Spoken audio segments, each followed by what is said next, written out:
Retorno hoje, ilustre presidente, a essa tribuna de tanta história e ao lado de tantos dos nossos companheiros para falar aos brasileiros pela primeira vez, desde que se encerrou a campanha eleitoral que enfrentamos este ano. Antes de qualquer outra ponderação, devo afiançar-lhes: sinto-me especialmente feliz e gratificado pela caminhada que fiz. Vivi uma das jornadas mais gratificantes de toda a minha trajetória política, de toda a minha vida, na verdade. A mais difícil e desafiadora que um homem com responsabilidade pública pode protagonizar. Estou agradecido e honrado pela manifestação de mais de 51 milhões de brasileiros, de todas as nossas regiões, de todos os municípios, de todas as idades e classes sociais, que viram na nossa candidatura a possibilidade de construir um caminho melhor para o Brasil, um caminho para mudar de verdade o Brasil. Esses milhões de cidadãos que marcharam conosco também compartilham da nossa visão de que o atual modelo político encontra-se esgotado, degradado pelos atos daqueles que nos governam há mais de uma década. Assim como nós, também perceberam que convivemos hoje com um modelo econômico estagnado, desequilibrado, cada vez mais isolado do mundo, com um Estado pesado e pouco produtivo. Aos apoios, e tantos foram eles que recebemos, foram se somando muitos outros. E pouco a pouco, nossa candidatura, essa é a verdade, senador Cristóvão Buarque, Vossa Excelência é testemunha disso, deixou de ser apenas a de um partido político, de uma coligação partidária, para se transformar em um movimento como poucas vezes se viu na história brasileira. Perdemos as eleições por uma pequena diferença, mas algo de novo, algo de novíssimo aconteceu no Brasil. A chama da renovação se acendeu e continua mais forte do que nunca, ultrapassando o tradicional marco do processo eleitoral. Sinto nas ruas, nas conversas, e tenho certeza que os senhores da mesma forma percebem isso, nas redes sociais, que o ânimo da população por uma verdadeira mudança, por um novo rumo, não esmoreceu. Tenho a dizer a todos e a cada um de vocês: nosso projeto para o Brasil continua mais vivo do que nunca.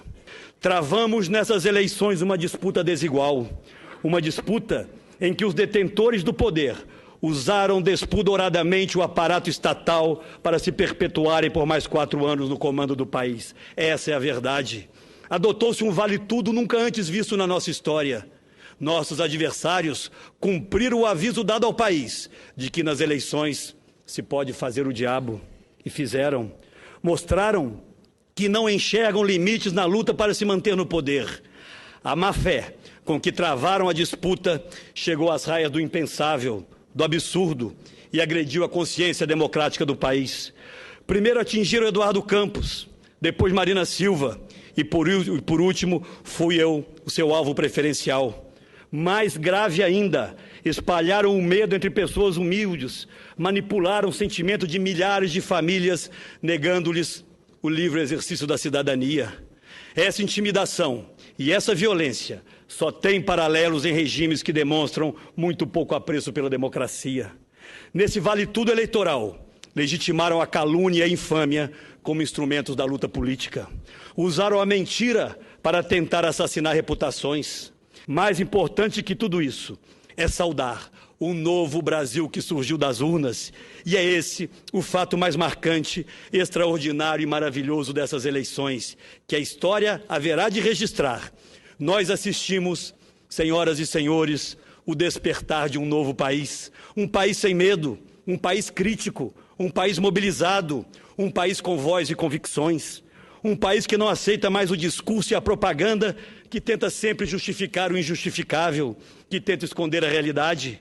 O Brasil que saiu das urnas é um novo Brasil, onde os brasileiros descobriram que podem, eles próprios, serem protagonistas do seu destino. Por todas as regiões, milhares de pessoas ocuparam as ruas de forma espontânea. Não apenas para apoiar um nome, mas para defender uma causa. Os brasileiros, senhor presidente, senhoras e senhores senadores, perderam o constrangimento de dizer aquilo que não concordam, que não aceitam, que não pactuam, e eles não pactuam mais com a corrupção, com o desmando e com tanta ineficiência. Os brasileiros ocuparam as ruas para mostrar que sabem o que está acontecendo com o Brasil e que não vão permanecer mais em silêncio.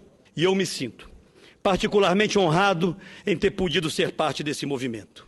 E com a mesma firmeza com que falei aos brasileiros e os convoquei a darem voz à sua indignação e à sua esperança, saúdo neste momento, mais uma vez, a todos os brasileiros de todas as regiões do Brasil, especialmente das regiões mais pobres, e de forma especialíssima ao Nordeste brasileiro. Mas saúdo, especialmente nesse instante, àqueles que corajosamente marcharam ao nosso lado, mobilizados por um único desejo, uma única vontade, um único sonho em comum, o sonho da mudança. A mudança que representa um novo projeto de país no lugar de um novo projeto de poder. Mentiram sobre o passado para desviar a atenção do presente. Mentiram para esconder o que iriam fazer tão logo passassem as eleições. Fomos acusados, senhoras e senhores, de propostas que jamais fizemos. Assistimos a reiteradas tentativas de reescrever a história, sempre nos reservando o papel de vilões que jamais fomos e não somos. No entanto, não demorou muito para que a máscara começasse a cair.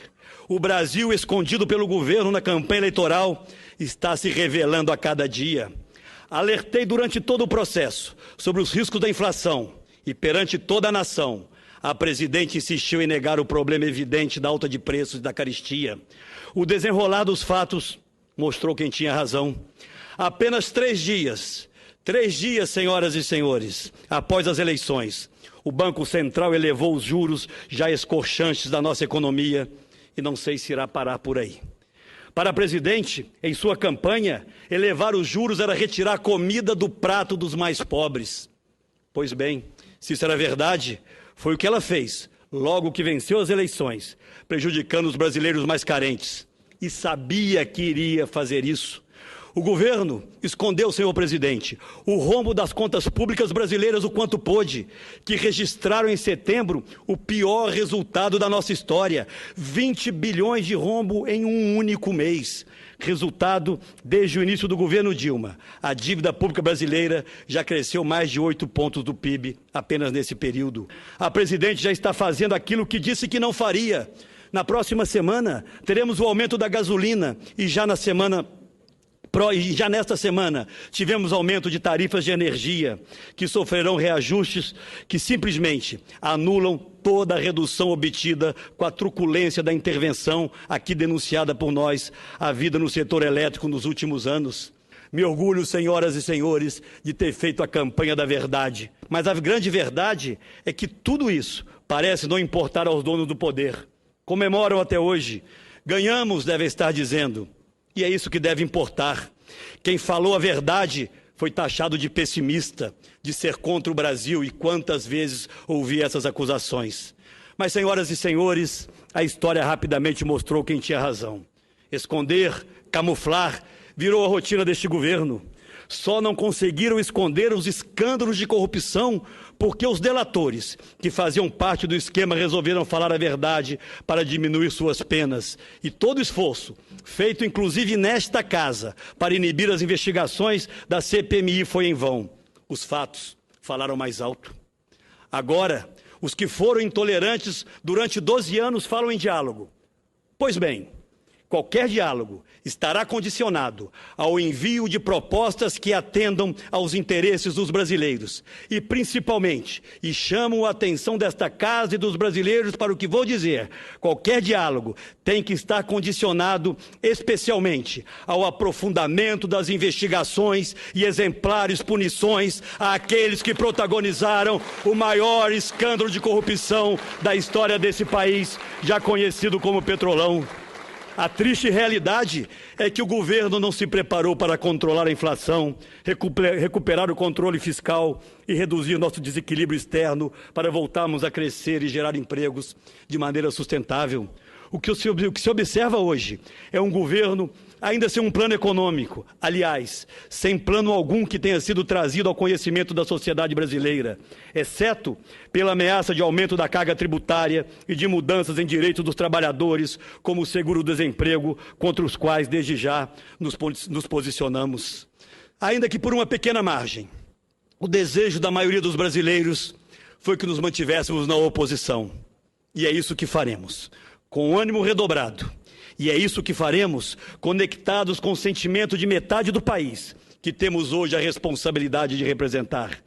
Faremos uma oposição incansável, inquebrantável e intransigente na defesa dos interesses dos brasileiros. Vamos fiscalizar, vamos acompanhar, vamos cobrar, vamos denunciar, vamos combater sem tréguas a corrupção que se instalou no governo brasileiro.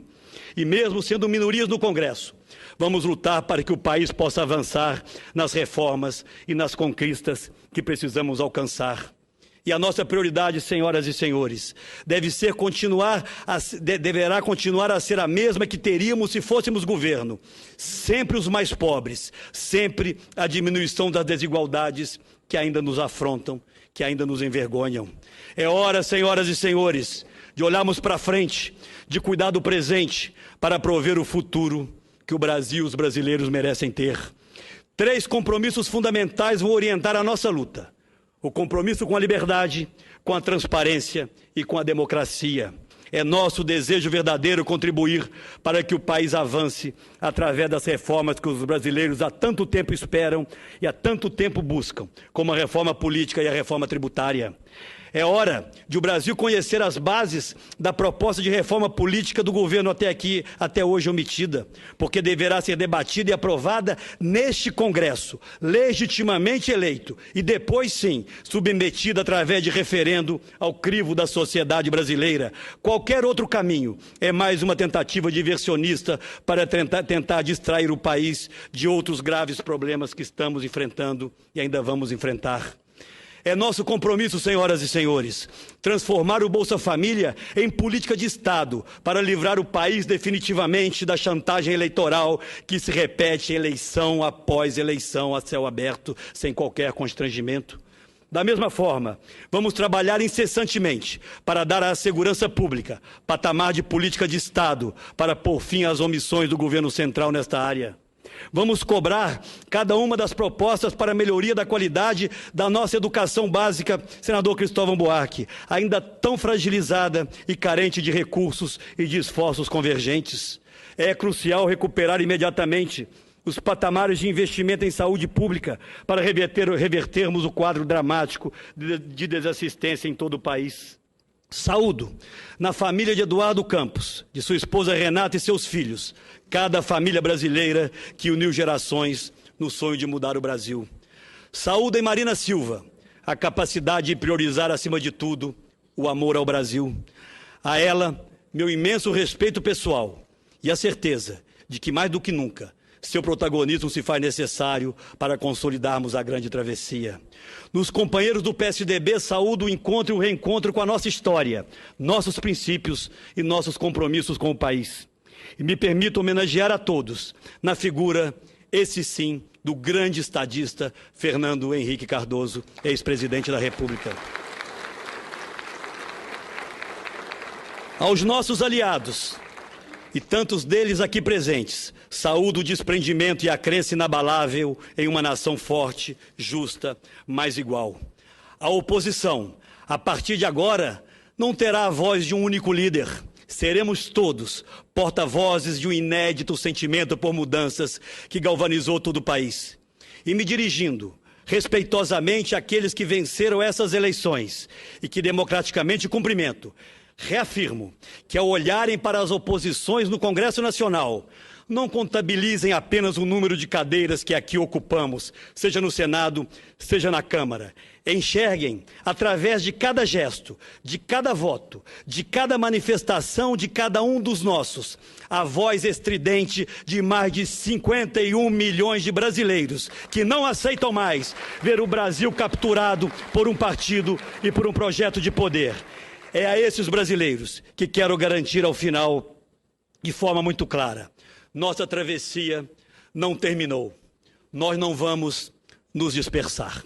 A cada brasileiro e a cada brasileira que foi às ruas, que vestiu as cores da nossa bandeira, que enfrentou as calúnias e constrangimentos de um exército pago nas redes sociais, que com alegria e esperança defendeu a mudança, a ética e a união dos brasileiros. A cada um de vocês, digo, em nome dos nossos companheiros de oposição, agora e a cada dia dos próximos anos, estaremos presentes. Vamos em frente, juntos sempre, por um Brasil melhor do Brasil atual.